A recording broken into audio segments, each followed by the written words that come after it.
பரம மேய்ப்பன், பரமபிதா, பிரதான மேய்ப்பன் இவர் ஆடு, நீ அவர் ஆடு. அவர் நம்ம மேய்ப்பனா இருக்காரு. உன் நீதியின் பாதை நடத்துவார், உன்னை நீதியின் பாதையில உன்னை நடத்துவாரு.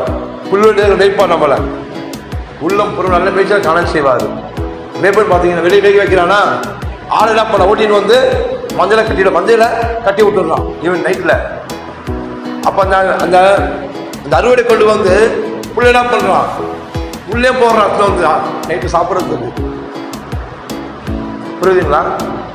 காலைல அது மேயுது, நைட்ல மேய முடியாதுல்ல, எல்லாம் எங்க வந்து மந்தைக்கு வந்துடுது எல்லாம். மேய்ப்பு என்ன பண்ண புல் எடுத்து மந்தையில போடுறான் சாப்பிட்றதுக்கு, கூடாரத்தை அடைச்சிட்டு.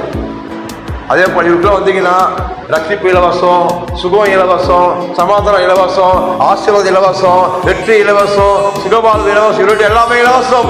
உள்ள பொறுப்பு நல்ல மேய்ச்சி உங்களுக்கு உண்டு இவர்கிட்ட.